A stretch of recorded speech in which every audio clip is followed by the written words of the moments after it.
ओम श्री गणेशाय नमः। ओम नमः शिवाय। शिवजी सदा सहाय। ओम नमः शिवाय। गुरुजी सदा सहाय। जय गुरुजी। शुक्राना गुरुजी। श्री शिव पुराण महात्म्य में अध्याय 6 और 7 शिव पुराण के श्रवण की विधि तथा श्रोताओं के पालन करने योग्य नियमों का वर्णन। तो यहाँ पर जो है शिव पुराण श्रवण का मतलब होता है सुनना, कि जब हम उनको सुनते हैं और जो सुन रहे होते हैं तो उनको ऐसे कौन से नियमों का पालन करना चाहिए। शौनक जी कहते हैं, महाप्राज्ञ व्यास शिष्य सूत जी आपको नमस्कार है। तो ये शौनक जी जो हैं वो सूत जी, उनको वो कहते हैं कि व्यास शिष्य, क्योंकि सूत जी जो हैं वो व्यास के शिष्य हैं। तो व्यास जी ने ये सूत जी को कथा सुनाई थी और अब सूत जी जो हैं वो शौनक जी और ऋषियों को कथा सुना रहे हैं। तो शौनक जी कहते हैं आपको नमस्कार है, आप धन्य हैं, शिव भक्तों में श्रेष्ठ हैं, आपके महान गुण वर्णन करने योग्य हैं। आप कल्याण में शिव पुराण के श्रवण की विधि बतलाइए जिससे सभी श्रोताओं को संपूर्ण उत्तम फल की प्राप्ति हो सके। तो कहते हैं कि आप हमें वो तरीका बताइए, वो विधि बताइए कि जो श्रोतागण हैं, जो सुनते हैं, तो उनको उत्तम फल की प्राप्ति कैसे हो सकती है। सूत जी ने कहा, मुने शौनक, अब मैं तुम्हें संपूर्ण फल की प्राप्ति के लिए शिव पुराण के श्रवण की विधि बता रहा हूँ। पहले किसी ज्योतिषी को बुलाकर दान मान से संतुष्ट करके अपने सहयोगी लोगों के साथ बैठकर बिना किसी विघ्न बाधा के कथा की समाप्ति होने के उद्देश्य से शुद्ध मुहूर्त का अनुसंधान कराएं और प्रयत्न पूर्वक देश देश में स्थान स्थान पर यह संदेश भेजें कि हमारे यहाँ शिव पुराण की कथा होने वाली है। तो कहते हैं पहले तो ज्योतिषी को बुलाओ, वहाँ मुहूर्त निकलवाओ और उसके बाद ये सब जगह ये बात बताओ, हर जगह पे देश देश में स्थान स्थान पर, कि शिव पुराण की जो कथा जो है शुरू होने वाली है। अपने कल्याण की इच्छा रखने वाले लोगों को उसे सुनने के लिए अवश्य पधारना चाहिए।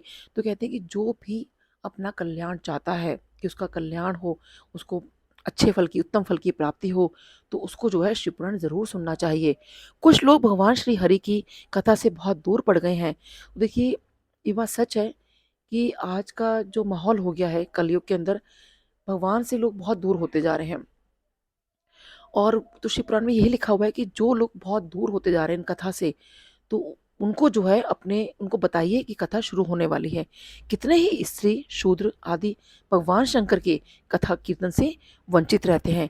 देखिए कितनी स्त्रियां हो गई, शूद्र हो गए, कोई भी जाति, सब जाति के लिए बताया गया है कि कोई भी इसको पढ़ सकता है, सुन सकता है। तो स्त्री का जो नाम लिया गया है, देखिए उसमें होता है कि घर की स्त्री होती है, तो घर में इतने काम होते हैं, बहुत सारी चीज़ें उसकी लाइफ में हो जाती है, तो वो सुन नहीं पाती, पढ़ नहीं पाती। और तो वो कहते हैं कि उनको भी आप बुलाइए, उनको भी बताइए, क्योंकि वो वंचित हो गए हैं, वो कर ही नहीं पा रहे हैं। उन सबको भी सूचना हो जाए, ऐसा प्रबंध करना चाहिए।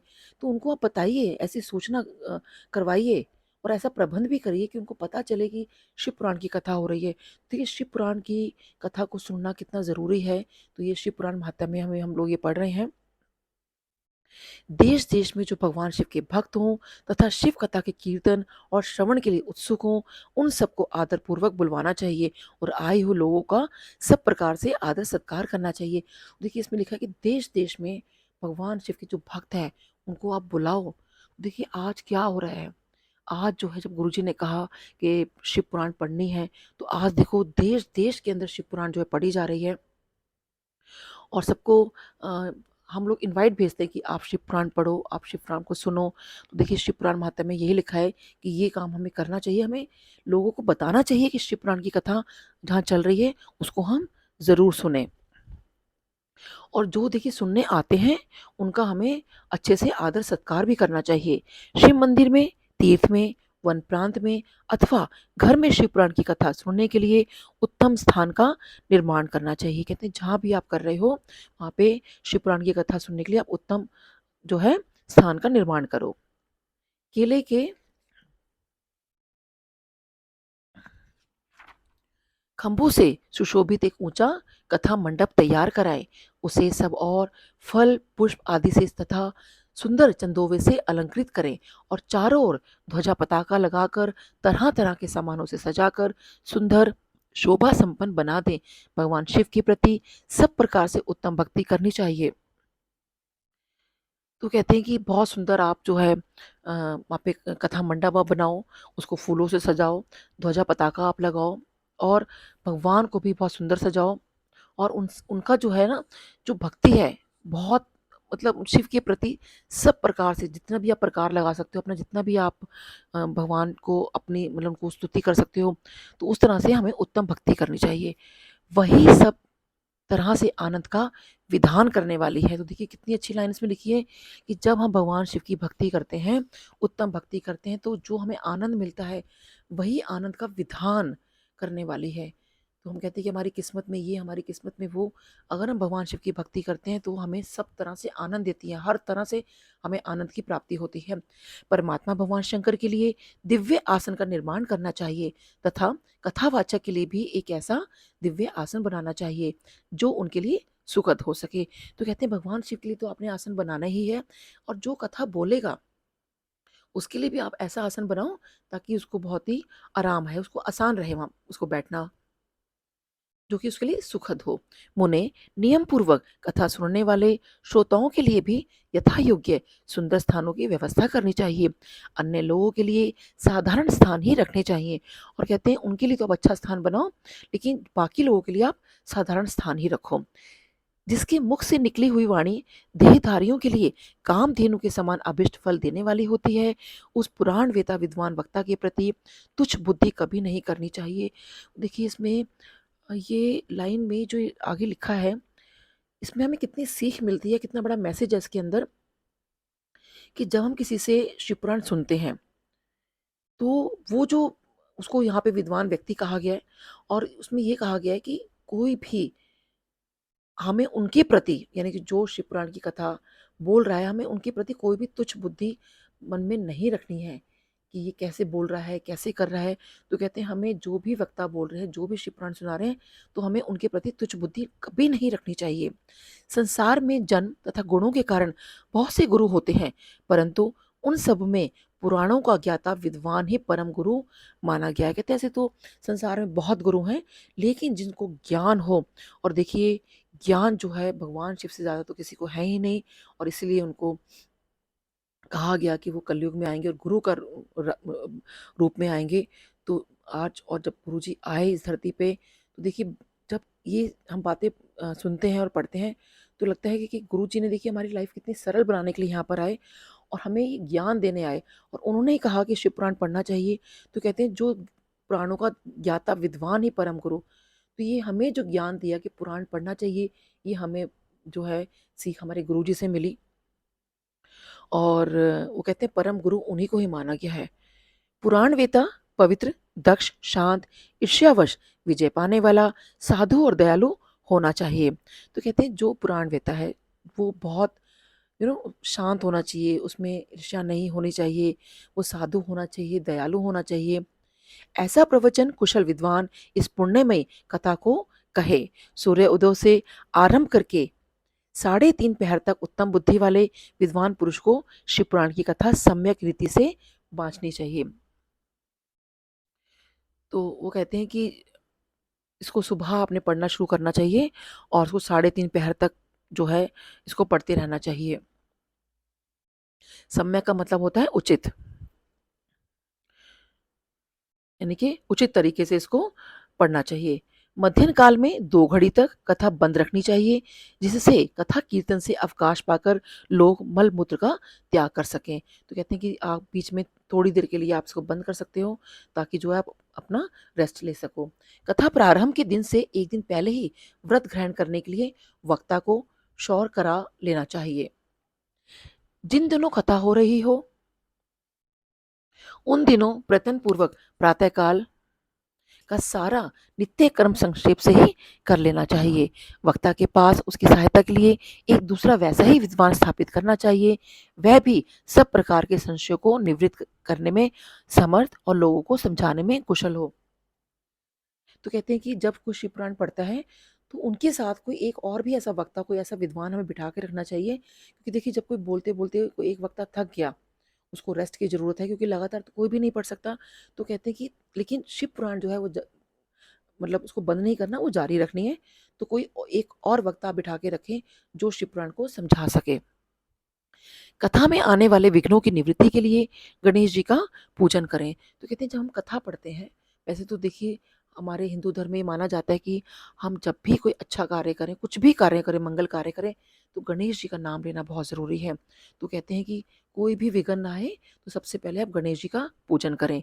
कथा के स्वामी भगवान शिव की तथा विशेषतः शिव पुराण की पुस्तक की भक्ति भाव से पूजा करें। वो कहते हैं उसके बाद भगवान शिव की पूजा करें और पुस्तक की भी भक्ति भाव से पूजा करें।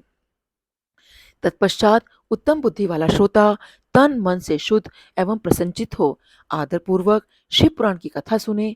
जो वक्ता और श्रोता अनेक प्रकार से कर्मों में भटक रहे हैं, हो काम आदि 6 विकारों से युक्त हो, स्त्री में आसक्ति रखते हो और पाखंड पूर्ण बातें कहते हो, वह पुण्य के भागी नहीं होते।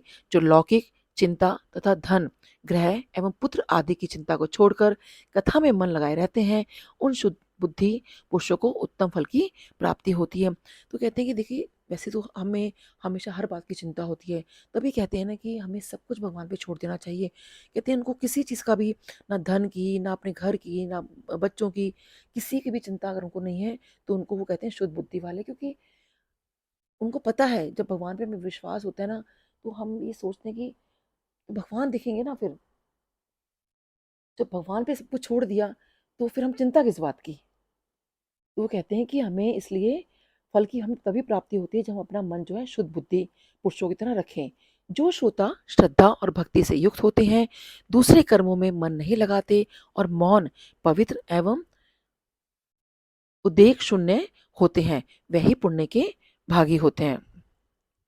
सूत जी बोले, शौनक, अब शिव पुराण सुनने का व्रत लेने वाले पुरुषों के लिए जो नियम है, उन्हें भक्ति पूर्वक सुनो।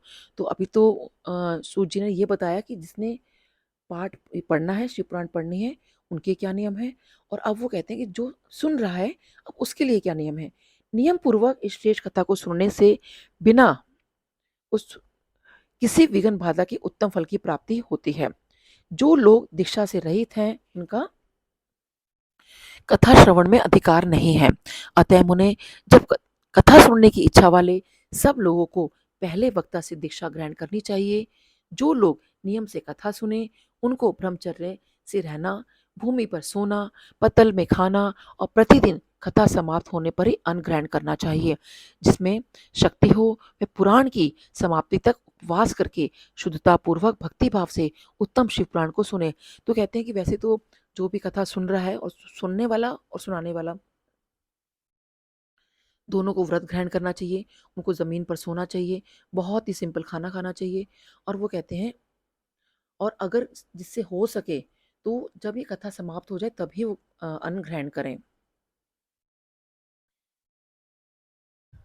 इस कथा का व्रत लेने वाले पुरुष को प्रतिदिन एक ही बार हविष्यांत भोजन करना चाहिए। तो हविष्यांत का मतलब होता है जो सात्विक भोजन होता है, कि वो करना चाहिए। जिस प्रकार से कथा श्रवण का नियम सुखपूर्वक सध सके, वैसे ही करना चाहिए। गरिष्ठ अन्न, दाल, जला अन्न, सेम, मसूर, भाव दूषित तथा बासी अन्न को खाकर कथाव्रती पुरुष कभी कथा को ना सुने। तो ये उन्होंने कुछ भोजन बताया है यहाँ पर कि ये सब जब हम कथा पढ़ते हैं तो ये हमें सब नहीं खाने चाहिए। जिसने कथा का व्रत ले रखा हो, वह पुरुष प्याज, लहसुन, हींग, गाजर, मादक वस्तु तथा आमिष कही जाने वाली वस्तुओं को त्याग दे। तो आमिष का मतलब होता है मांसाहारी चीजें। वो कहते हैं ये सब जो चीजें हैं, ये उनको नहीं खानी चाहिए। कथा का व्रत लेने वाला पुरुष काम, क्रोध आदि 6 विकारों को, ब्राह्मणों की निंदा को तथा पतिव्रता और साधु संतों की निंदा को भी त्याग दे। तो कहते हैं कि जो अब जो कथा सुन रहा है, उसके अंदर देखिए ना तो ये काम, क्रोध, लोभ, जितने भी हमारे ये विकार होते हैं, ये सब नहीं होना चाहिए।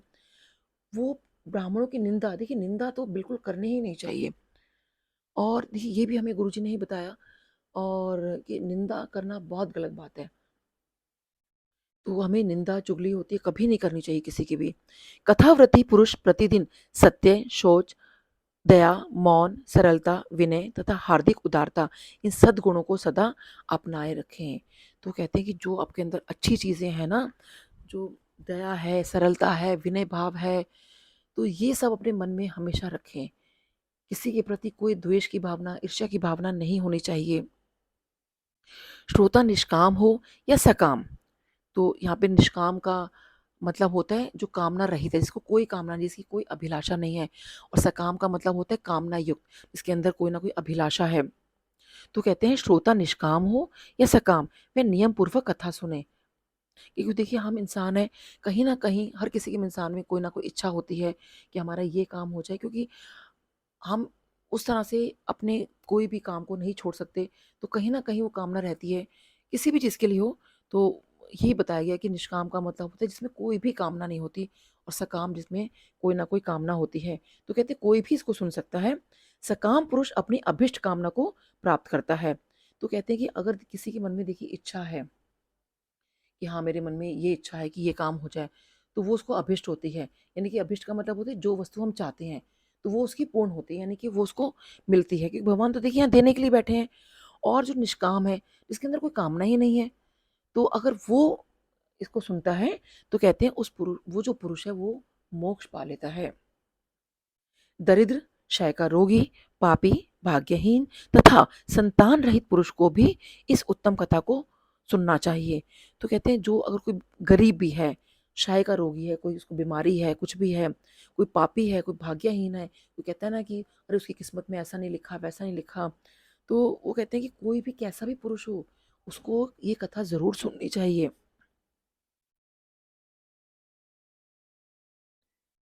अगर कोई संतान रहित भी है, चाहे किसी के बच्चे हैं नहीं हैं, तो उसको भी कथा सुननी चाहिए।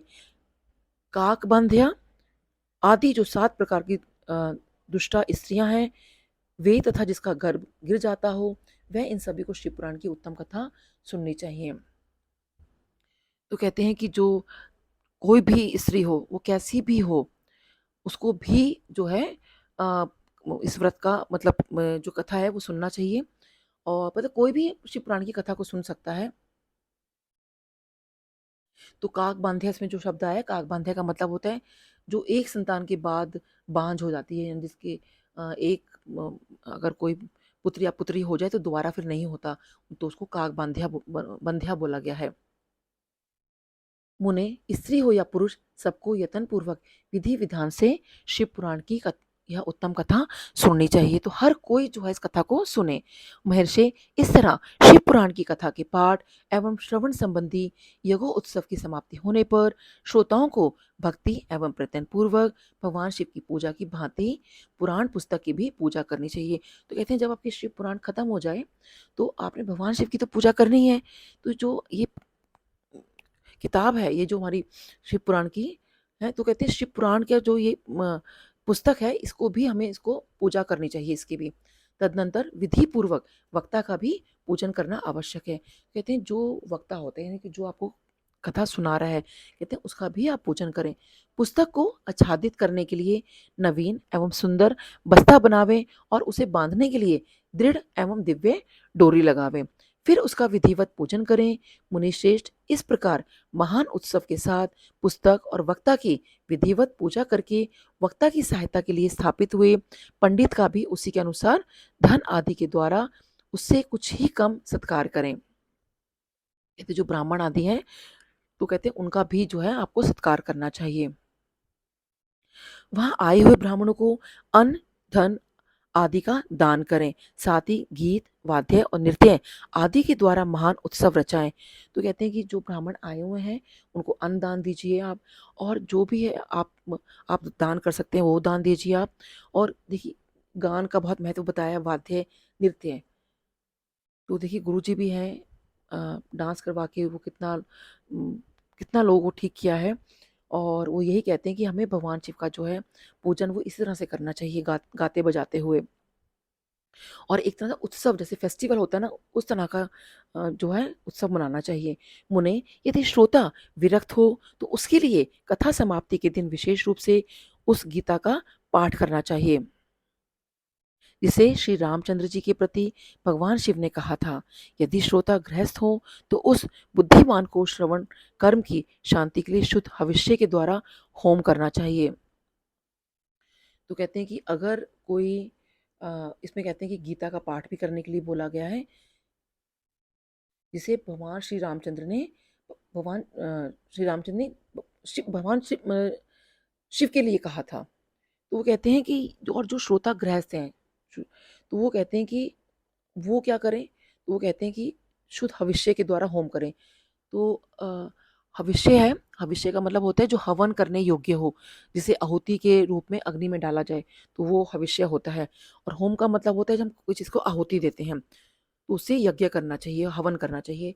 मुने रुद्र संहिता के प्रत्येक श्लोक द्वारा होम करना उचित है। तो कहते हैं जो भी आप रुद्र संहिता में जो श्लोक आते हैं तो उसका भी आप उच्चारण जरूर करें, अथवा गायत्री मंत्र से होम करना चाहिए। कहते हैं अगर आप वो नहीं कर सकते, अगर आपको गायत्री मंत्र आता है तो आप गायत्री गायत्री मंत्र से आप जो है होम करें, क्योंकि वास्तव में वह पुराण गायत्री मय ही है। तो ये हम आगे पढ़ेंगे कि गायत्री मंत्र जो है उसका क्या सिग्निफिकेंस है शिव पुराण के अंदर, अथवा शिव पंचाक्षर मूल मंत्र से हवन करना उचित है। कहते हैं अगर आप वो भी नहीं कर सकते, मंत्रों का उच्चारण नहीं कर सकते हो, गायत्री मंत्र भी अगर आप नहीं कर सकते हो, तो जो पंचाक्षर मंत्र है, यानी कि जो हमारा ओम नमः शिवाय, जो हमारा ये पंचाक्षर मंत्र है, हमें इसको करना चाहिए। ऐसे तो खाली पंचाक्षर मंत्र जो है खाली नमः शिवाय आता है, ओम हम इसको आगे लगाते हैं, इसके बारे में आगे पढ़ेंगे। होम करने की शक्ति ना हो तो विद्वान पुरुष यथाशक्ति हवनीय हविष्य का ब्राह्मण को दान करे। तो कहते हैं कि देखो, हमें देखिए गुरुजी ने भी हमें कितना सरल हमें लाइफ बनाई, बहुत सिंपल हमें समझाया। शिव पुराण में भी देखिए यहाँ पे ये लिखा हुआ है कि अगर आप मंत्रों सहित नहीं कर सकते, फिर अगर आपको गायत्री मंत्र भी नहीं करना, आपको अगर पंचाक्षर मंत्र भी नहीं कर सकते, तो जो भी आपकी सामर्थ्य है, जो भी शक्ति हो, तो उसका जो भी उसके बराबर में आप जो है ब्राह्मण को दान कर दें, अगर वो भी नहीं हो सकता तो। न्यून अतिरिक्ता रूपा दोष की शांति के लिए भक्ति पूर्वक शिव सहस्त्र नाम का पाठ अथवा श्रवण करें। तो कहते हैं अगर किसी के घर में दोष है तो उनकी शांति के लिए तो शिव सहस्त्र नाम का जो स्रोत होता है उसका वो पढ़ें या अथवा उसका श्रवण करें। इससे सब कुछ सफल होता है, इसमें संशय नहीं है, क्योंकि तीनों लोकों में उससे बढ़कर कोई वस्तु नहीं है। कथा श्रवण संबंधी व्रत की पूर्णता की सिद्धि के लिए 11 ब्राह्मणों को मधु मिश्रित खीर भोजन कराएं और उन्हें दक्षिणा दें।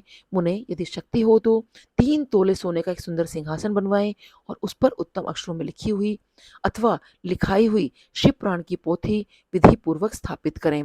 तत्पश्चात पुरुष उसकी आह्वान आदि विविध उपचारों से पूजा करके दक्षिणा चढ़ाएं। फिर जितेंद्रियां आचार्य का वस्त्र आभूषण एवं गंध आदि से पूजन करके दक्षिणा सहित वह पुस्तक उन्हें समर्पित करते हैं। तो देखिए यहाँ पर तो बहुत बताया कि भाई सोने के उसमें आप करें या इतना कुछ आप दान करें, लेकिन अगर आप देखिए शिव पुराण किसी को दान भी करते हैं ना, तो वो भी एक बहुत बड़ा दान है कि हम अगर शिव पुराण किसी को देते हैं तो यह शिव पुराण को देने के बारे में बताया गया है।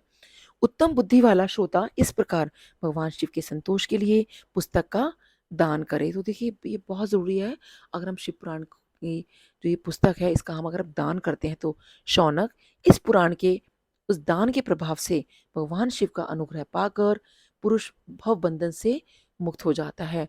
देखिए जो अनुग्रह है ना, यानी जो मोक्ष है, वो खाली भगवान शिव ही दे सकते हैं। तो कहते हैं अगर आप भगवान शिव आपसे प्रसन्न हो जाते हैं, ये जो आप दान पुण्य करते हो, जितनी भी चीज़ें अभी बताई गई हैं इसमें, उन सबको अगर आप वैसे ही करते हो और आप अगर आपसे भगवान शिव प्रसन्न हो गए तो वो आपको मोक्ष दे देते हैं। इस तरह विधि विधान का पालन करने पर श्री संपन्न शिव पुराण संपूर्ण फल को देने वाला तथा भोग और मोक्ष का दाता होता है। देखिए जब शिव पुराण हम पढ़ते हैं, जब इसको संपन्न हो जाती है, तो ये देखिए हमें भोग भी देता है, मोक्ष भी देता है। नहीं तो कई बार हम ऐसे सुनते हैं कि अच्छा अब उम्र हो गई तो अब हमें जो है पूजा पाठ में लग जाना चाहिए, कि अब ये समय है कि पूजा पाठ में अपना बिताओ। लेकिन अगर कोई शुरू से ही भगवान की प्रीति में लगा रहे तो वो कहते हैं कि ये जो है आपको भोग भी देती है। ये नहीं कि खाली आपको बुढ़ापा आ रहा है तभी आपने पढ़ना है और कि तभी मोक्ष की प्राप्ति करनी है। देखिए हम ज़िंदगी में जब ये ज़िंदगी है ना, तो भगवान आपको भोग भी कराते हैं, यानी कि यहाँ भोग का मतलब है कि जो आपके हिसाब से सामर्थ्य के हिसाब से जो भी लग्जरी लाइफ है वो भी आपको मिलती है। मुने शिव पुराण का वह सारा महात्म्य जो संपूर्ण अभिष्ट को देने वाला है मैंने तुम्हें कह सुनाया, अब और क्या सुनना चाहते हो। श्रीमान, शिव पुराण समस्त पुराणों के भाल का तिलक माना गया है। यह भगवान शिव को अत्यंत प्रिय, रमणीय तथा भाव रोग का निवारण करने वाला है। तो कहते हैं जो शिव पुराण महात्म्य मैंने तुम्हें बताया है, इसको एक तरह का पुराणों का तिलक माना गया है। तो क्योंकि इसमें ये बताया गया है ना कि जो हमारी शिव पुराण है ये पढ़नी ज़रूरी क्यों है। जितने भी हमने 1 से अभी तक 7 अध्याय पढ़े यहाँ पे, तो वो यही बताते हैं कि शिव पुराण का जो है श्रवण करना भी कितना ज़रूरी है। जो सदा भगवान शिव का ध्यान करते हैं, जिनकी वाणी शिव के गुणों की स्तुति करती है और जिनके दोनों कान उनकी कथा सुनते हैं, इस जीव जगत में उन्हीं का जन्म लेना सफल है। तो देखिए वो क्या कह रहे हैं कि जो हमेशा भगवान शिव का ध्यान करते हैं, उनकी स्तुति करते हैं और जो सुनते हैं, देखिए कितना सिंपल हमें गुरुजी ने भी हमें सिखाया कि भगवान की स्तुति क्या चीज़ है। जब हम उनका गुणगान करते हैं, तो ऐसे देखिए जब हम गुरुजी का उनका सत्संग शेयर करते हैं, कुछ जो कहते हैं ना जो सुनता है, सुनने वाले का भी सुनाने वाले दोनों का भला होता है। तो देखिए वही चीज़ इसमें बताई गई है। तो भगवान की स्तुति जो है, भगवान की स्तुति क्या है? देखिए भगवान के बारे में बता रहे हैं कि भगवान ने ऐसा किया, आगे भी जब हम जो पढ़ेंगे, तो स्तुति करना, उनका सिमरन करना वो बहुत ज़रूरी है। कहते हैं कि भगवान की जब जब आप उनके बारे में बोलते हो ना, उनकी जब महिमा गुणगान करते हो, वो किसी भी पाठ से बढ़कर होता है। सबसे बढ़कर वही है, अगर आप भगवान की स्तुति करते हो, उनके गुणों की स्तुति करते हो। तो वो कहते हैं कि ऐसे ही जीव जगत का जो जन्म लेना है वही सफल है। वे निश्चय ही संसार सागर से पार हो जाते हैं। तो कहते हैं वो निश्चय ही उनको जो है मोक्ष मिलता ही मिलता है। भिन्न-भिन्न प्रकार के समस्त गुण जिनके सच्चिदा आनंदमय स्वरूप का कभी स्पर्श नहीं करते, जो अपनी महिमा से जगत के बाहर और भीतर भासमान है, तथा जो मन के बाहर और भीतर वाणी एवं मनोवृत्ति रूप में प्रकाशित होते हैं, उन अनंत आनंद घन रूप परम शिव की मैं शरण लेता हूँ। तो वो कहते हैं कि जो सब कुछ है, देखिए अंदर भी वही है, बाहर भी वही है, सब कुछ वही है। मतलब इसमें बताया गया कि भगवान शिव ही सब कुछ हैं। और जब हम उनकी अ, हमें जब वो आनंद मिलता है ना, और हमें बस यही लगता है कि हम उनकी शरण में जाएं, और बस ऐसा लगता है कि भगवान जो शिव हैं वो अपनी शरण में ले लें, और वो प्रार्थना करते हैं कि प्रभु मुझे आप अपनी शरण में ले लीजिए। तो देखिए ये आज शिव पुराण महात्म्य है, ये यहाँ पे समाप्त होता है। तो इसमें हमें यही बताया गया कि जो शिव पुराण है उसको पढ़ने का फ़ायदा क्या है, क्यों पढ़ना चाहिए, और पढ़ने वाले का और सुनने वाले दोनों का ही कल्याण है। कोई ये समझे कि अरे मैं तो शिव पुराण हम लोग नहीं पढ़ पा रहे हैं, तो ऐसा नहीं है। अगर आप सुन पा रहे हैं तो उतना ही कल्याण आपको मिलेगा जो सुनाने वाले को मिलता है। तो ये हमारा अध्याय यहाँ पे 6 और 7 खत्म होता है। ओम नमः शिवाय।